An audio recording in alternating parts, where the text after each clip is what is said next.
Today's advice, pilitin mong umangat hanggang sa araw na mga musta silang lahat. Well, totoo yan. Sabi nga nila, kung gusto mong makita o makilala yung tunay sa paligid mo, magnegosyo ka. O kaya naman, gawin mo yung hilig mo.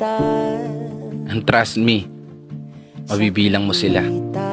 Sabi nga ng iba, mas marami ang makakasama mo sa araw ng tagumpay o para sa mga panahon na matumal at mga kahapon na malumbay. Welcome sa mundo na bawal kang umasenso sa buhay. May magagalit. Pero seryoso, hindi ko to sinasabi para mang-brag ng iba. It's just a fact na hindi lahat magugustuhan ka. Hindi lahat bibilib. Hindi lahat papalakpak. Hindi lahat makikinig.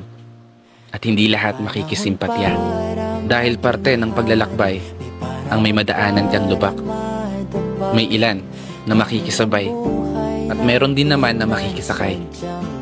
May ilan na sa paraan ng pagkaway ang suportang kayang ibigay.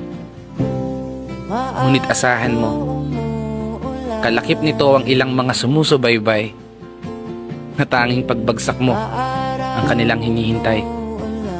Kaya ikaw, palagi mong galingan. Huwag kang magpa-apekto sa kung anong sinasabi o opinion ng ilan. Magtiwala ka lang sa sarili mong kakayahan at magpatuloy sa buhay bilang isang palaban. Isang tao na matatag, positibo, at palaging handang pumalag sa kung anumang mga pagsubok ang ibibigay ni God. Kasi kung di uubra ang mga plano mo, asahan mo na mas maganda yung plano niya.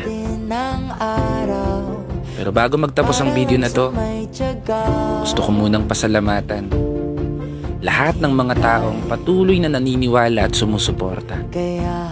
Kaya isang pagpupugay para sa lahat ng mga kapatid ng motorista na patuloy sumasabay sa hamon ng buhay.